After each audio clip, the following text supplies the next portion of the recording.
important. नमस्ते सबको, हरिओम। आज की क्लास हम स्टार्ट करते हैं पहले चैंटिंग से।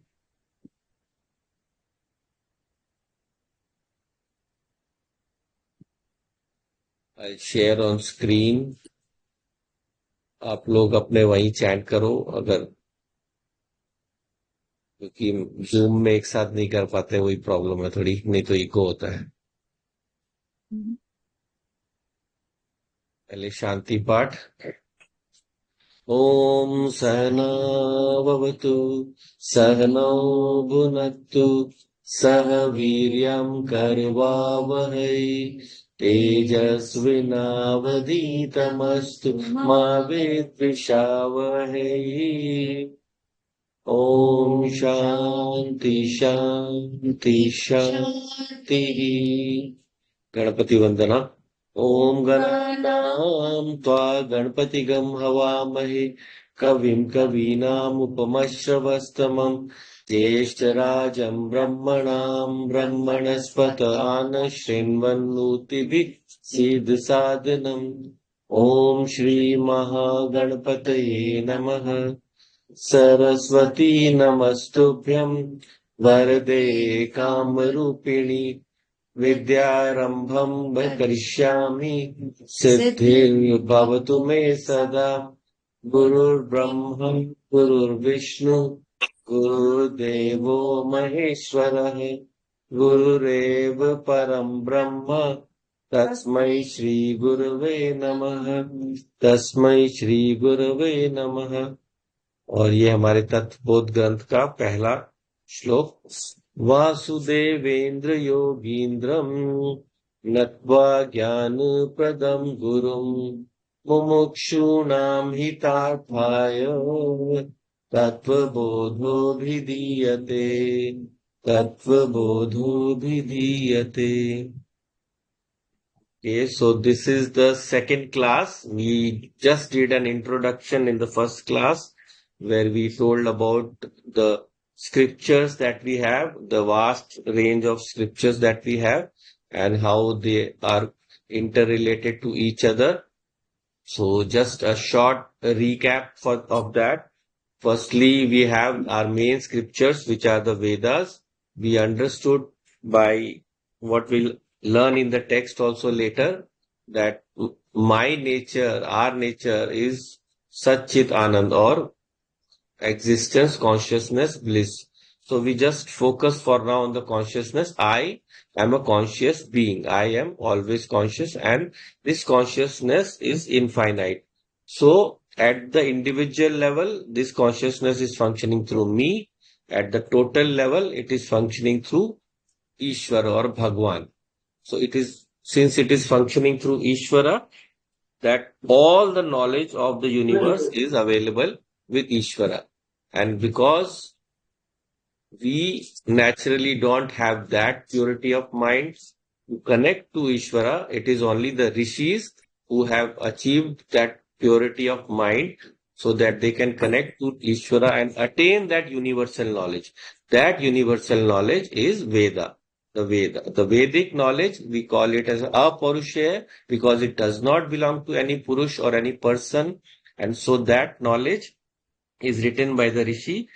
The verification for that is various rishis at various times have written the same verses, and they have collaborated and collected them and formed a total corpus of it. Of course, the Vedic verses have four parts again. There are four Vedas: Rig Ved, Yajur Ved, Sam Ved, Atharva Ved. Four Vedas, and out of these four, they have four subdivisions. The main part is the mantra bhag. The mantra bhag, that they have the original verses where all the vibrations are mentioned, how all powers within us can be awakened by chanting those verses. And once we chant those verses, we can reach those higher realms and absorb that highest knowledge, which is the topic of the Vedas, the Atma Jnanam, or self-knowledge, knowledge about the true nature of myself or the true nature of the whole of reality. And when this knowledge is gained, person is able to move beyond any restrictions in his life. He is able to live his life in a more happier and more fulfilled manner. Right? So this Vedic knowledge is available, but since we are not rishis, this knowledge has been brought down to us in more simpler forms. The for the formal student of the Veda, he has to go through the other parts of the Veda. After the mantra is the Brahmana Bhag. When he reads the Brahmana Bhag, he understands the karmic meaning of the Vedic verses, what they convey in terms of action, karma. And then when he reads the uh, Aranyaks or the third part of the Veda, he understands the Upasana meaning, how to meditate on the different devatas, how to bring them into our life, how to make them benevolent and beneficial to us in each and every part of our life. And then final part is the most important, they say, the Jnana path. That is the Upanishads. Once we read the Upanishads, the same meaning of the same verses of the mantra bhag will reveal a new meaning, the Jnana part, the knowledge aspect of it. And that knowledge aspect leads us to our highest knowledge, the self-knowledge. Right? And this knowledge, when we reach, then we are able to transact in life, this normal life that we have, in a more fulfilled manner. And this knowledge has been put down again in more in a logical context by what we call our darshan shastras. The darshan shastras, the six darshan shastras, Nyaya, Vaisheshik, Yog, Sankhya, Purv Mimamsa, and Uttar Mimamsa. So all of these are uh, able to examine the reality, the nature of reality, the nature of this universe from different perspectives, right? And out of these, Vedanta is the one that examines it from the perspective of my own nature, myself, Atma, Brahma, or all same names of that soul reality. And then when this Vedanta examines this, there are different schools of thought. There are different schools of thought which we call the Sampradayas. They all examine uh, these Vedantic literature. The Vedanta examines the knowledge of the Upanishads and systemizes into meaning so that the knowledge does not clash. But the Sampradayas, they create different variations of that knowledge, and they tell us in from different angles that same Vedantic knowledge they explore. And so they will have some clashes because they are only covering one aspect. But just like physics cannot clash with chemistry and chemistry cannot clash with biology, they are all interwoven into one single whole. And then this Vedic knowledge is again further taught to the modern person in the form of what we call Prakarana Grantha. Prakarana Grantha is a simplified text. Of course, it was in Sanskrit. It is not that modern, but we have had so many modern teachers who have taught us these granthas, who have taught us these texts. So the big question that arises in our mind is, we are studying Tattvabodha. How will I negotiate that vast body of knowledge? So I always say, don't worry. Once you have a good grasp of Tattvabodha, anything you read in the other scriptures, it will start to make sense to you. Once you have knowledge of the basics, any text will, with practice, start slowly revealing its meaning to you. Or even if it doesn't, you go to any guru, he will be able to explain. But if you don't know the basics, then for him teaching all the basics will be time consuming. So I have so many people coming with questions and they ask something very deep about a Shastra, or even something from the, Puranas or the Ramayana, Mahabharata, which we call the Itihas. So they don't understand a certain concept or even certain line of behavior. Why Sita was tortured like this? Why she was left in the forest? So to explain that, that whole series of logic is not available to that person when we explain, it will take a lot of time to explain a very small simple thing, right? So once we have this basic knowledge, it helps us get into the path where we can assimilate the higher knowledge more easily. After that, it is our interest. We can go into any number of shastras, whichever where interests us. There is a whole sea of them. Right. So in these shastras, when we enter into them, we need this basic knowledge. So when we are getting into this basic knowledge, we are starting with Tattvabodha. So Tattvabodha, I just chanted the first verse. I'll just bring it up again on screen. I'll bring it from the original text. I have shared the text in the group. Those who are not in the group, they can of course ask from me. Most people will find Tattvabodha text anywhere online.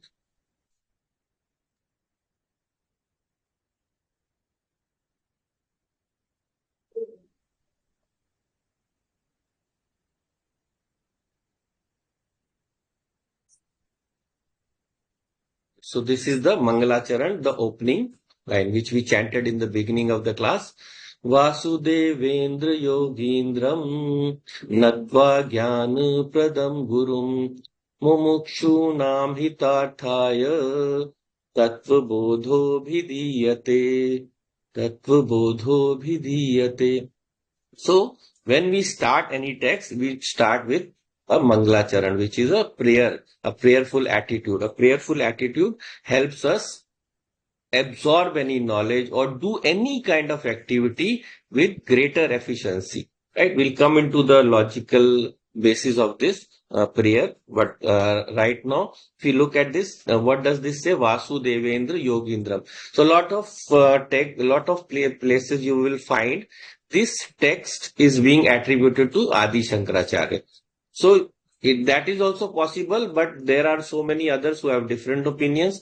So like the first verse says, Vasudevendra Yogindram. So the Natva. So the person who has written this book, he is saluting his guru Vasudevendra, and who is Yogindram. Indra, in many senses, Indra is the king of the gods. So just that word indicates to you, Indra means Shrestha, the best, the foremost. So Yogindra also means the one who is the Shrestha, the foremost among the yogis. So that is the name of his guru, Vasudevendra. So Vasudevendra is the guru of the author of this text. So this conveys the beauty of our Indian scriptural system. People don't want a name. They don't even write the name of the author. The author is unknown, actually. He's just named his guru. So maybe if someone can search those guru parampara lineages, he can find and extract the name of the guru, of the teacher, of the student, sorry, who wrote this. But the original knowledge was given by Vasudevendra ji to him. So we can salute him also because it has come through him down this lineage. So Natva Jnana Pradam Gurum. So when we are seeing any kind of Mangala Charan verses, there are three categories basically. There are three categories. So of these three categories, one is the Ashirvadatmak. We seek some kind of blessing from the senior. So when we seek some blessing, that guru or that teacher blesses us. So that kind of blessing is helpful when we negotiate the text or the study. Where a teacher in a good mood, when he has a good relationship with the student, he will always be able to more receptive to the student's questions and answers. So we should always we should always try our best to keep the guru in good spirits. And of course, the guru never has any malice. But you always remember, the child who raises the hand most in the class, he will get the most attention of the guru. The one who tries to ask more questions, the one who tries to study enough that when he goes to class, then the teacher knows, yes, this child is not just attending the class, he is listening to the class, right? So I request all of you also, keep your diaries ready. Any word that you come here and see a different definition, write it down. It will help you when you actually encounter that word in your studies. So this one way is Ashirvadatmak, and then Namaskritatmak, the second kind of Mangala Charans. Of course, they all might be there. So when in Namaskritatmak, you are bowing down to someone, a higher deity, a lord, a devata, the lord of the universe, Ishvara, or just the guru also. So when you do that, as you know, there are so many forces that run the universe. At the lowest level are we the individual, but there are higher forces which have a wider reach, right? And so when we connect to those forces, they bless us, so that when that blessing is attained, our knowledge or any activity of ours is done with more efficiency, right? So that is what the sense of prayer also always conveys. There was recently I some kind of a little controversy where one of the creators of the an Indian rocket system, they took a model of the rocket and had it blessed in a temple. And those who are like say atheists, or those who are, you can say, pure scientists, whatever, they objected that why don't they have confidence in their work? But that is not the whole side of the story. In any kind of activity that we do, there are always two aspects. There are always two aspects. So out of those two aspects, one is our own self effort. We can always improve on that, right? We can always improve on that. But there will always be some forces that are beyond our control. Even the persons who have designed a rocket and who are watching it go into space, their hearts are beating even till the last moment. Will it be successful? Will there be a last minute glitch? Will something wrong happen? Will there be some change in the weather? Anything can happen, right? So when we prostrate to the higher powers, they also bless us. Our reception of any blessing from them also has a lot to do with how we have treated them. We have asked so much from nature. हम nature से बहुत कुछ मांगते हैं. We ask a lot from nature. But do we give back to nature? Our systems always teach us to be in alignment with nature. Once we break that alignment, nature also strikes back. And then we are not able to do our activities in a proper manner. So if we have lived a whole life of fulfillment where we can, help the people around us, help the nature stay clean, fresh, good, then that benefit comes back to us. And not only does it come back to us, we say it comes back to us with yagya bhava. Yagya bhava is if I give something in the yagya agni, it multiplies manifold and comes back to me. That is the way with the whole of nature, Prithvi, the whole of nature. Whatever you give to this earth, the small seed, it will give you a tree and many, many fruits. So in this way, whatever we give to nature, it gives us back manifold. So when we seek his blessings, we pray to that, but behind that prayer is a good intention of our wanting to always be in alignment with nature. In our culture, people just don't, earn money. Whenever they earn money, they're supposed to do good things for the society. They have to build, like some in the north, we have Piao, or even south also. We have a Piao where the people can drink free water. There are people dig wells in the villages so that others can drink water. All these kind of activities are always encouraged so that we can give something back to the nature which has given everything to us. So that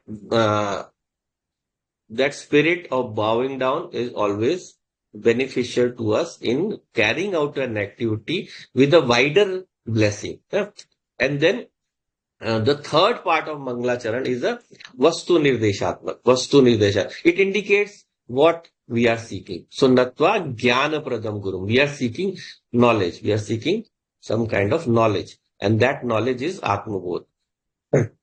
Then further, this verse contains what we call also Anubandha Chatushtaya. Anubandha Chatushtaya, you may write it down. Anubandha Chatushtaya is when any text is studied. Whenever any text is studied, then in that text there are 4 parts which clearly define how the text should proceed, so that the matter of the subject matter is conveyed in a very clear manner. conveyed in a very, very clear manner. So when this text, any text is studied, first part we call is the first thing is adhikari, right? Adhikari. So adhikari is the one who is uh, fit enough to reach into the scriptures, fit to study the scriptures. So that is going to come up next. So I'll not delve too much into that. The adhikari for this text has to be very highly qualified, right? But we don't have to worry about that. Qualification is something that we build. With the more we study, it keeps on building, and so every time we restudy the text or we focus more on the text, our qualification to understand it decreases. So that is the adhikari. And then the vishay, what is the subject matter? So subject matter, tattvabodha. Tattvabodha is the subject matter that is going to be enunciated here, that is going to be told here. So tattvabodho abhidhiyate. Adhikari here is the mumukshu, the one who is seeking after liberation. Mumukshu. Moksha is the word for liberation. Mumukshu, the seeker after liberation.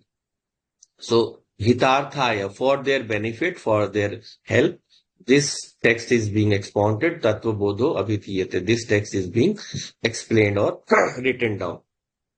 So, adhikari, vishay, and then sambandh. There has to be a relationship.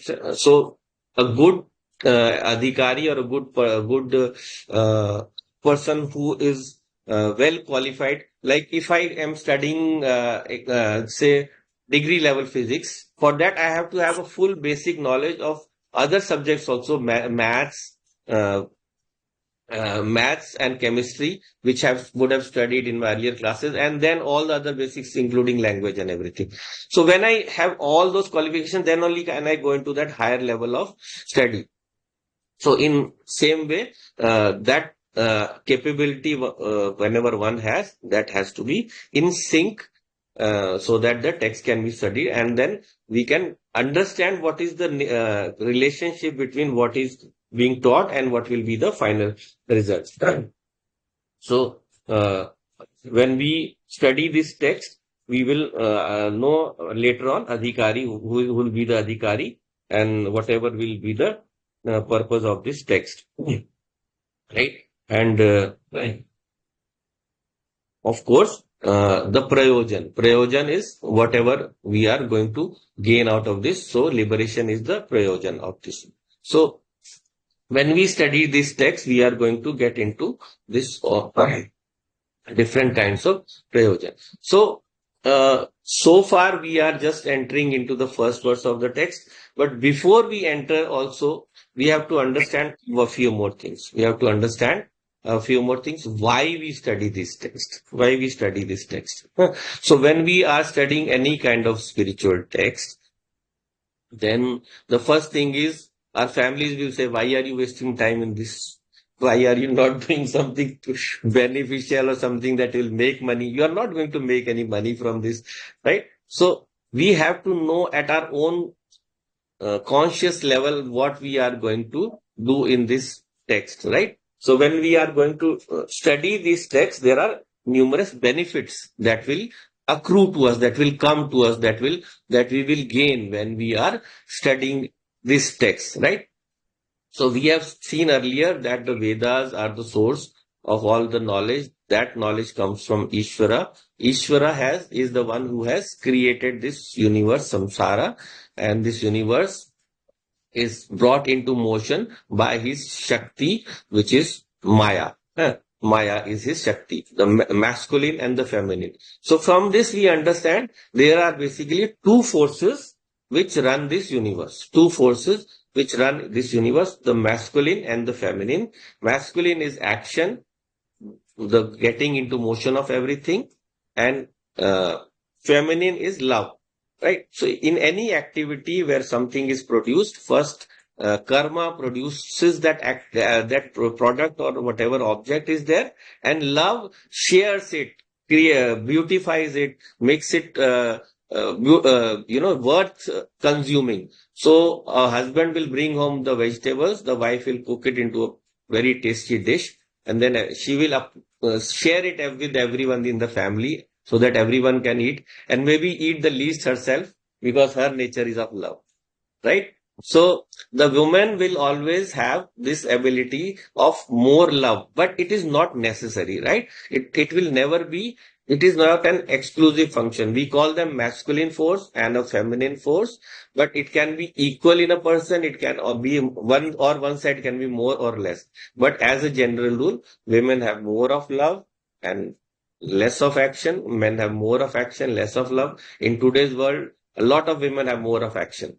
So we call them also as adhikari for doing action or any kind of karma. They are also allowed, or they have the ability, according to Vedic texts also, to indulge in karma. Right? So when we get into this knowledge, the benefits that are going to come to us, we will have a look at that. So first is jigyasa nivritti. First benefit of this knowledge is jigyasa nivritti. What is jigyasa? Jigyasa is the need to know something. Whenever we come to any uh, place where any knowledge is known, anything is not known to us, then our curiosity always prods us to go and try our best to somehow learn. Let's say, let's say I come to this class and I bring a big box. It is covered and I put it on my table. And then I tell you I will reveal it and at the end of the class. The whole class you will not be able to concentrate. You will not be able to concentrate because you are constantly thinking what he will open at the end of the class. Is there some gift for us? Is there some book inside that? Whatever is going to happen. And your focus will not be on the class, but it will be on the box that is lying on the table. So in that, man is a curious animal. It is his always his desire to know about the things. The first level of knowing, of course, is about the universe around us. We seek to know about things around us, the people around us, about the animals around us. You know, there are so many channels like Animal Planet where uh, just watching one activity of one animal, they'll spend hours on that camera and observe every little thing about that animal. So everything that we observe in nature, we go too deep, we go very deep into the uh, uh, intricacies of that knowledge. It is depending on the person's interest. It is the human nature to try to know more and more about anything. हम सीखना चाहते हैं. We want to know. Ignorance, it irritates us. Something is not known to us, we get restless until it is not known to us, right? So in this way, we always are striving to know about things around us, about subjects known to us.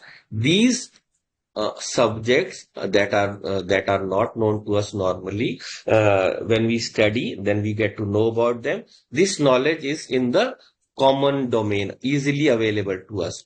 But there is another higher knowledge, that is the knowledge of the self.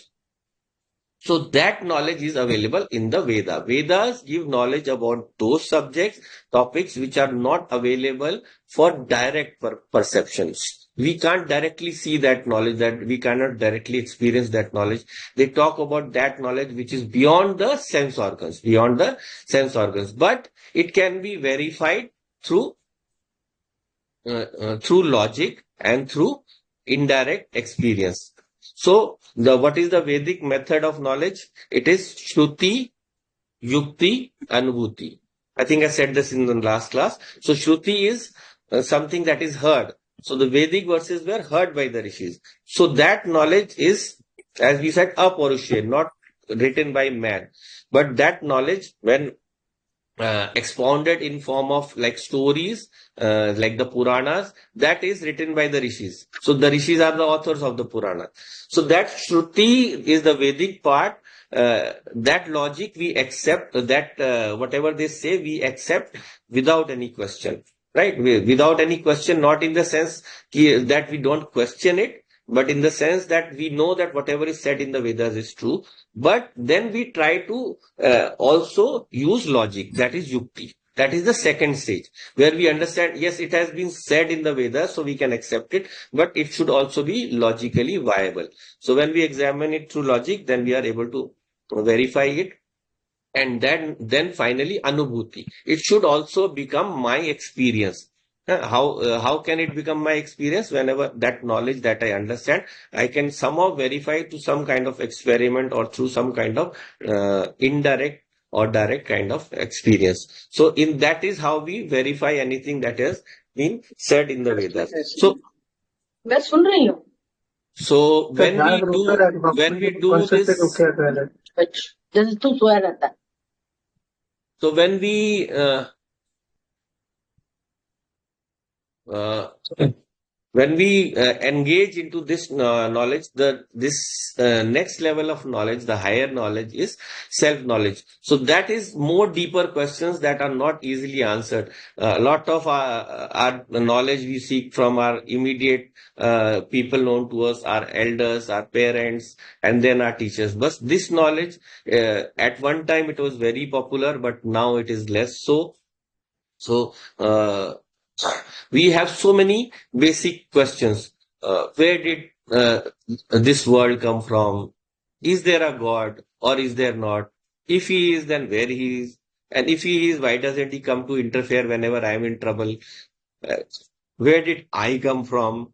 Where am I going? What happens if I die? Will there be existence after that, or will there not be? So many questions that are posed to us, for which we don't have a definite answer. So this vidya that we are gaining through the shastrams is going to help us clear of that, get clear of that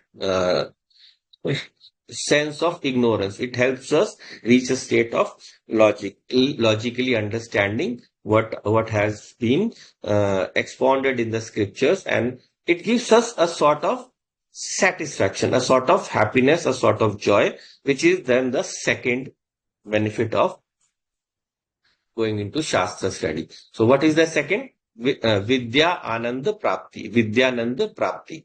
So whenever we engage in this world, we try to get any kind of knowledge. Then ultimately, when we get that knowledge, we get a sense of delight, which is beyond normal sense of delight, which is which is attained from enjoying objects.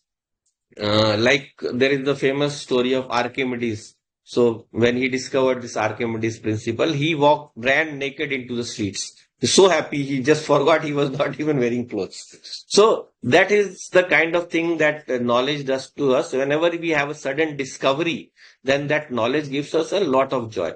So anything that we discover in the world that gives us a joy, that we have a technical name for that, Vishayananda Prapti. So we get knowledge about the objects around us. They are the Vishaya, they are the objects of the world, and any knowledge we gain about them is Vishaya Jnanam, and that Vishaya Jnanam leads us to Vishayananda. So that Vishayananda gives us a happiness which is enlightening. It creates a lot of happiness within us, but it always is limited. It has a limitation.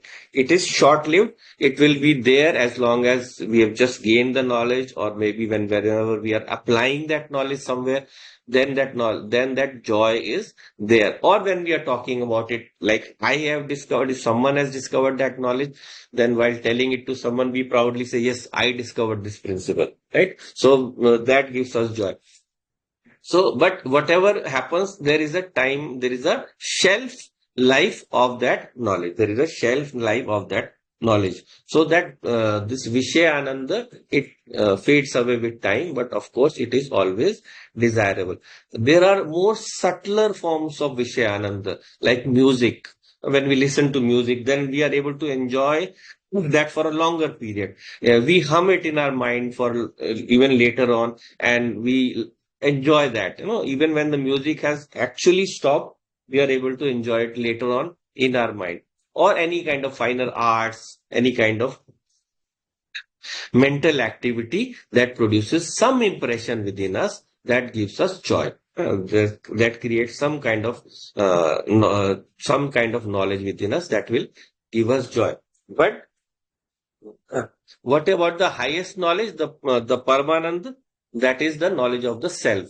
With the knowledge of the self, there is no joy left to be matched. It is an infinite knowledge, infinite joy. That joy comes from the knowledge that I am infinite. I have no limitations. I have the whole universe is within me. I am not in the universe. So that feeling of being a miserable being who has been sent out into the world and God has dumped into the world and he's facing all kinds of problems, that feeling goes away when this knowledge comes within us, when this knowledge is clear to us. It's just not a physical, it's not just a word knowledge that someone just told us and we accept it. No, it has to become clear to us as a concept. It has become and has to become a way of living for us. It has to become a way of living for us. So once it becomes our very lifestyle, then that ananda actually surfaces within us. That ananda actually becomes part of our nature. Till then, it is just a concept, right? So in this way, that Vidyanand Prapti helps us to be more joyous in every phase of our life. Anything that comes, any sad situation, happy situation, we are at calm and peace. We don't get affected by those situations. We enjoy the best out of those situations, but we don't get disturbed, right? And then the next is Karpanya Nivritti. Karpanya Nivritti is we are dependent on every person or people around us for approval. We seek their approval. If people don't approve of us, we are unhappy. We do so many kinds of, cosmetic treatments. Some Hollywood movie star will always have their smile fixed, and they'll pay millions of dollars for that smile. But a beautiful smile can be cultivated by us without spending those dollars, right? So when we are whatever image we have of ourselves, we want it to be a good image. If someone wants to come to our house, we'll tell them, please inform us before they come. Otherwise, they will see us in our real form when we are not well dressed or well made up. That is why we get very mad when someone comes invited us, right? So we always see that image of art. There is a story in the Puranas. I will not go too much into stories for today, but just give you a short gist. So in that, Bhagwan Vishnu, he's traveling with Narad and they go to a city, and there Naradji, he gets engrossed by the beautiful princess there, and he goes to have a Swayamvara. He goes into her marriage, where she's seeking a groom.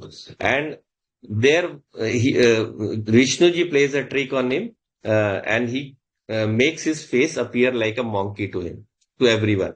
While the others, they are seeing him as a monkey. Vishnuji is seeing him as his real form, and to Narad also is seeing his true form. And then the story goes on, and then finally he gets mad with Vishnuji about why you played this trick on me. And he said, I didn't want you to get trapped into this. But what this story conveys at the level of thought, or at the level of concept, what it conveys is we all think that we are beautiful.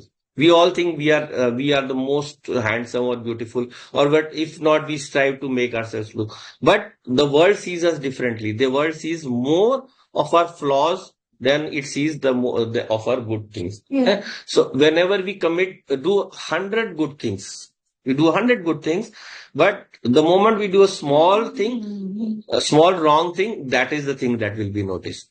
You can arrange a huge party or a huge marriage or a huge function. Everything is being done to perfection. One person is not satisfied about one small thing, and he will just totally mess up the whole event. Right? So in this way, we are dependent upon people for our happiness. That in Hindi we call Deenata, Karpanya. We are so much dependent that others will approve of us, and then we will be happy. When knowledge is gained, when knowledge about my true nature is gained, I know that I am such a beautiful soul. I am so, infinite. Then all this dinta, it completely disappears. I no longer depend upon people for approval. I learn to make my own self beautiful to others in the best way possible and not care about their response. And when that happens, that dinta, that karpanya, it goes away. So that is the third benefit of this scriptural study.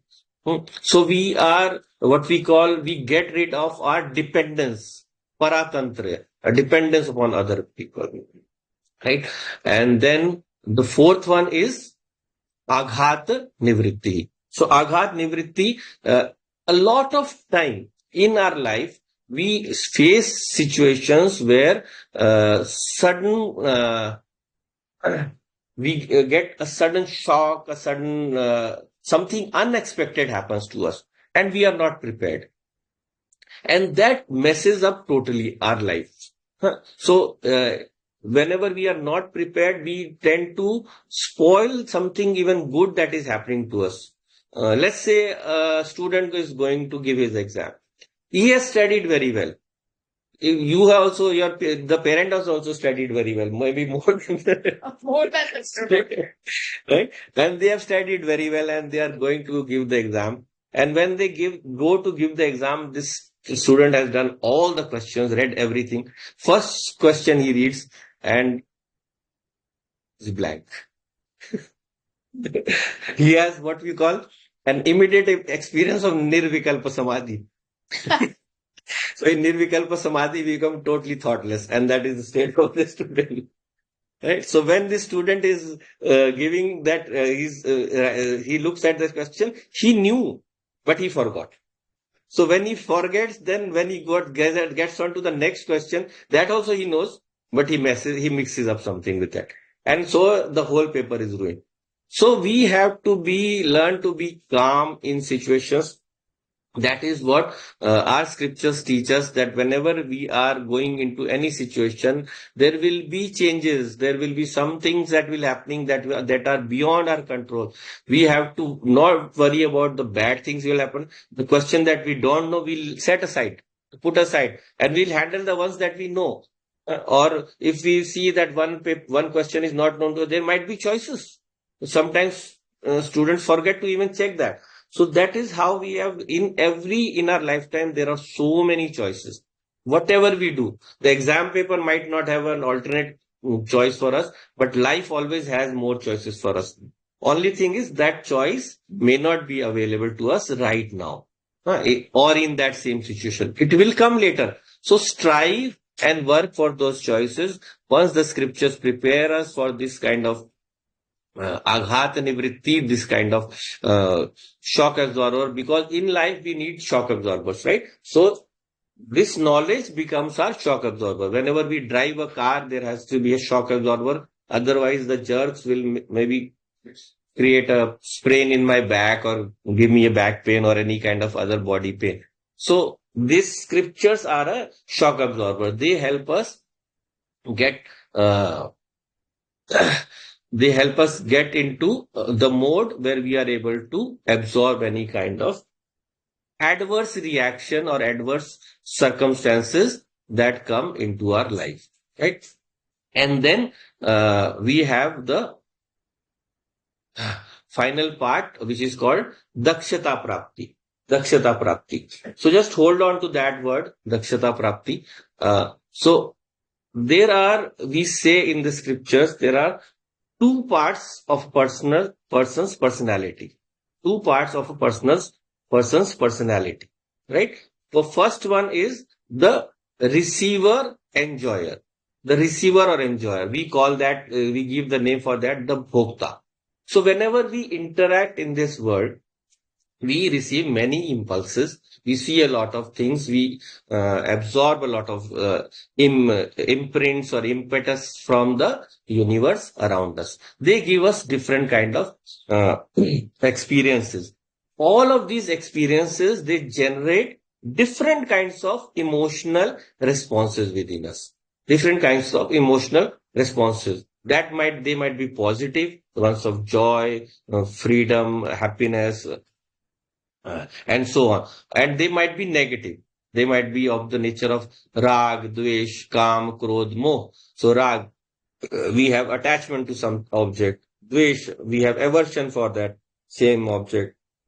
One same object can have two opposite reactions by two different persons or even the same person, right? And so we all have different reactions to different uh, objects in our life. A very beautiful example for that was I was watching a scientific experiment where it is shown how same person can have different feelings about an object. Three glasses of water were taken. One has very hot water, one has like medium warm water, other has cold water. So one person, he dipped one of his finger in the cold water, and after keeping it for a while, he put it back into the one with the warm water. And that water felt much warm to him. Yeah. And whereas for the person that same person who dipped his other finger into the hot water, as soon as he dipped into the medium water, it felt cold to him. So for that same water, two fingers are experiencing different sensations. So what to talk about, different people.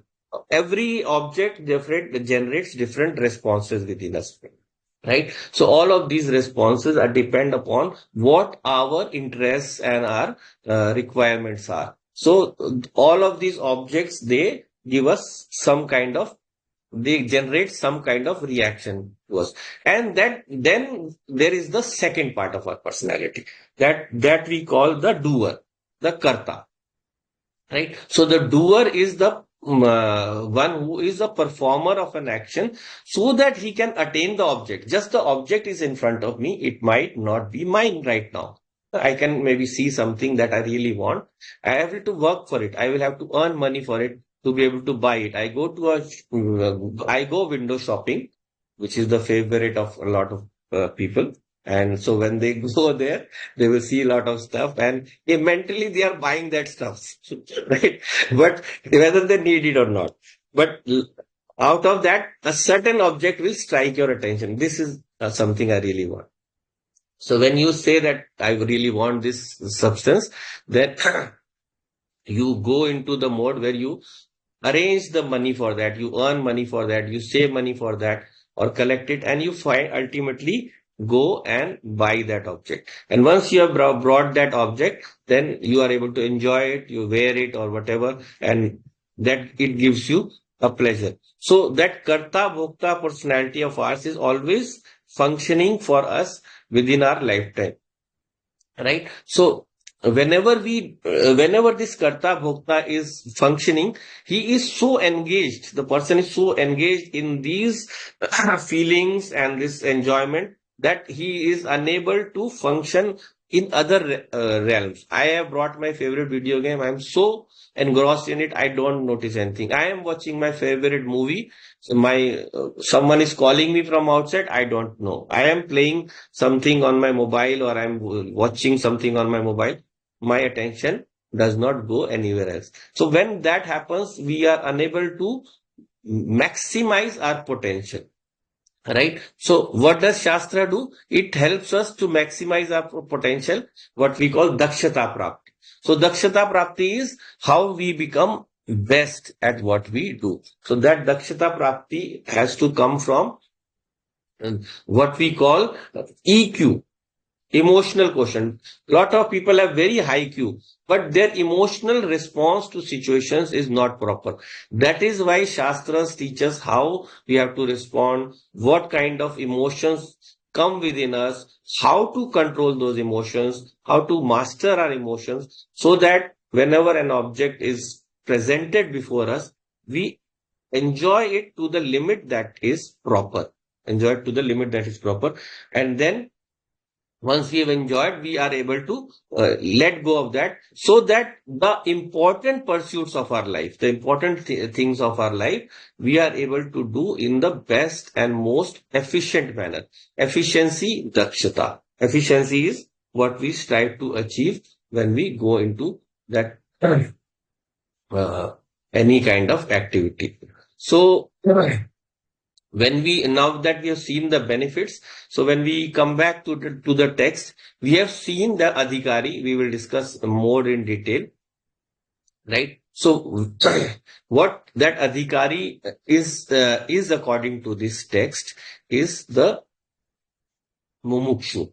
He has a desire for liberation.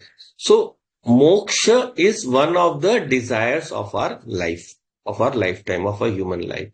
But in the Shastras, we are that this is not the topic of this text, but we should know it because it helps us in preparing for this Shastras, right? So there are four Purusharthas. Most of you would know that. There are four Purusharthas. They are Dharma, Artha, Kama, and Moksha. Four Purusharthas. All are desires. All the desires that a person can have in his lifetime or in his existence, they can be classified into broadly these four classes only.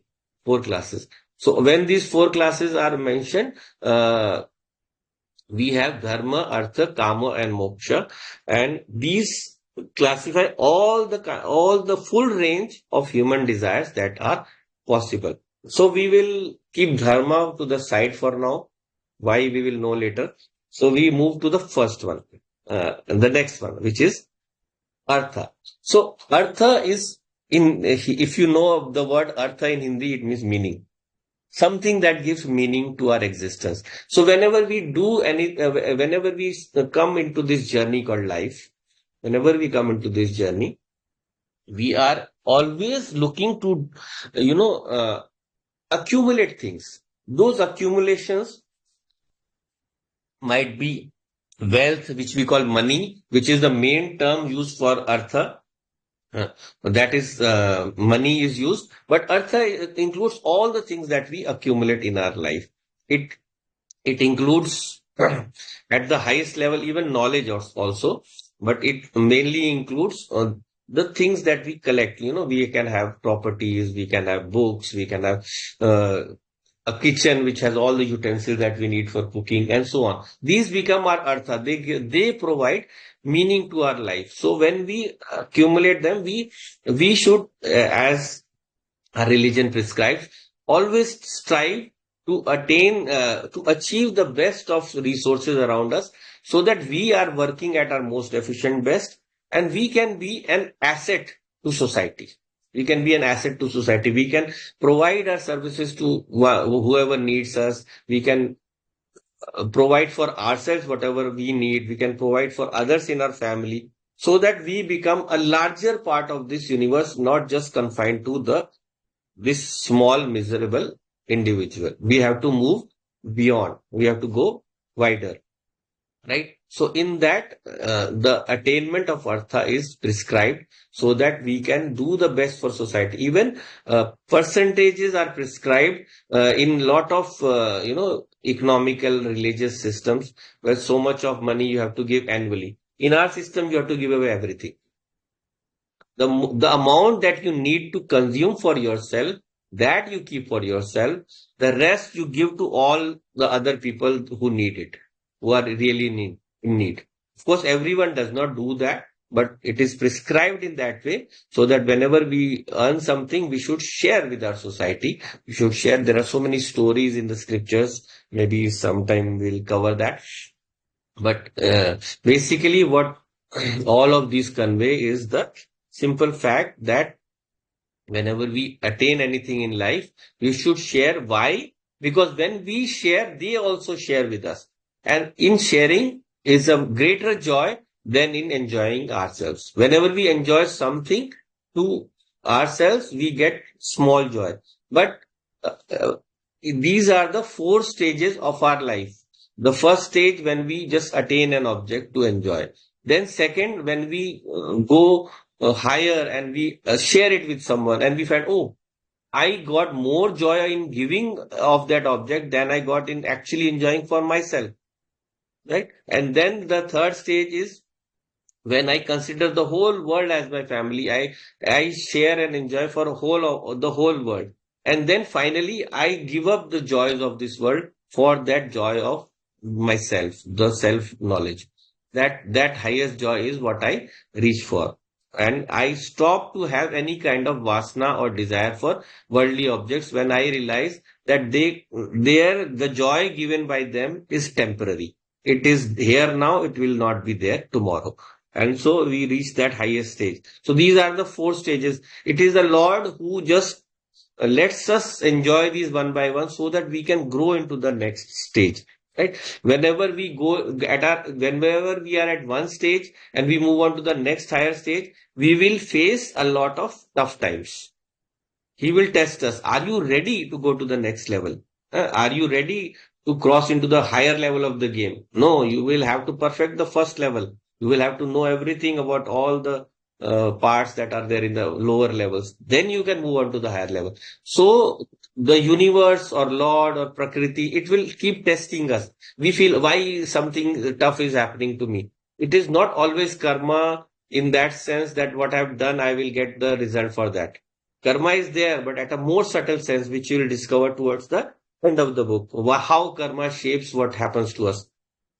But in the sense of our progress from the lower to higher, we always face challenges. Whenever we are in a company, whenever we are working for let us say a big company, then whatever work we are doing for that, we are given a duty, and according to that is our payment, is our salary. But when we do something more, the person above us tests us, is giving us more jobs. And when we are able to succeed in them, so might not be more jobs in the terms of quantity. It might be more in the jobs, in the sense of complexity, something harder.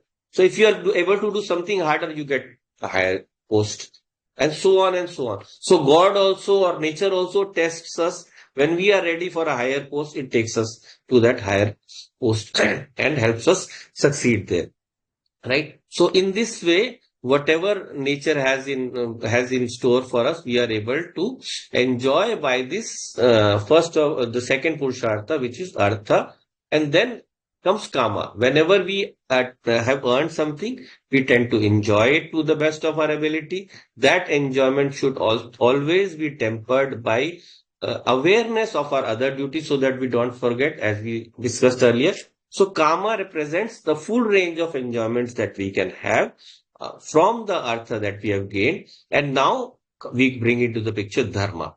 Dharma guides us in how we can hold on to what we are doing in a better way, how we can do it in a more beneficial way for helping us. Just like I said, that for a part of whatever we earn, we should share with others. That is dictated by dharma.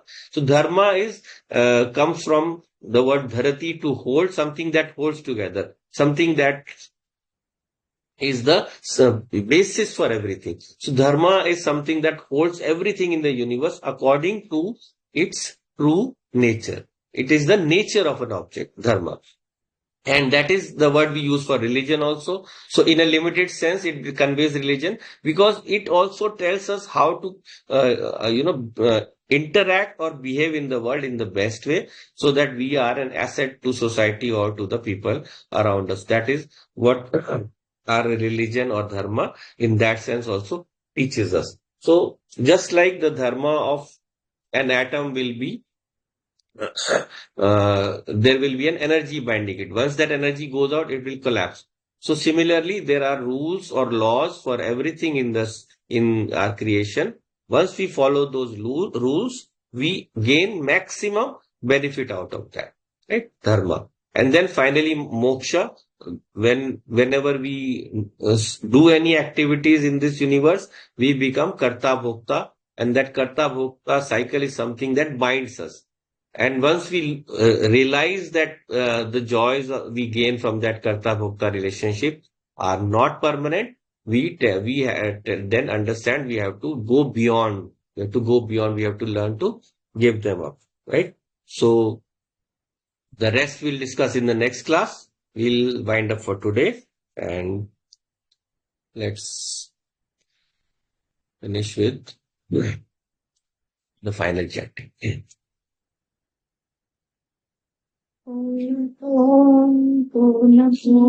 Purnamadav Purnamidam Purnat Purnamudachyate Purnasya Purnamadaya Purnameva Vashishyate Om Shanti Shanti Shanti Hari